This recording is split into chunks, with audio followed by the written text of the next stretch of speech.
ರಾಜ್ಯ ಆರ್ಥಿಕ ಸ್ಥಿತಿಯ ಬಗ್ಗೆ ಚರ್ಚೆಗೆ ನಾನು ಸಿದ್ಧ ಅಂತ ಸಿಎಂ ಸಿದ್ದರಾಮಯ್ಯನವರು ಹೇಳ್ತಾ ಇದ್ದಾರೆ.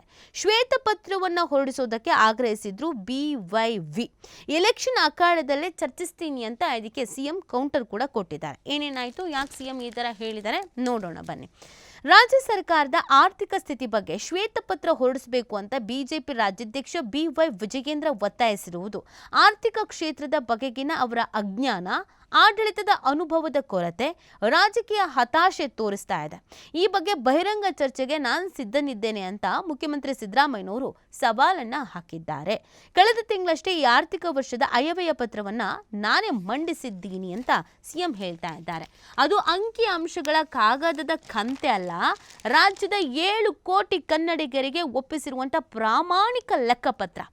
ಆ ಆಯವ್ಯಯವನ್ನ ವಿಧಾನಮಂಡಲದ ಉಭಯ ಸದನಗಳು ಒಪ್ಕೊಂಡು ಅಂಗೀಕರಿಸಿದೆ. ಇದೇ ನಮ್ಮ ಶ್ವೇತಪತ್ರ ಅಂತ ಅವರು ಹೇಳಿದ್ದಾರೆ. ವಿಜಯೇಂದ್ರ ಅವರ ಟೀಕೆಗಳಿಗೆ ಸಂಬಂಧಿಸಿ ಸಿದ್ದರಾಮಯ್ಯ ಅವರು ಸಾಮಾಜಿಕ ಜಾಲತಾಣದ ಮುಖಾಂತರವಾಗಿ ಅಂಕಿ ಅಂಶಗಳ ಸಮೇತ ಉತ್ತರವನ್ನು ನೀಡಿದ್ದಾರೆ.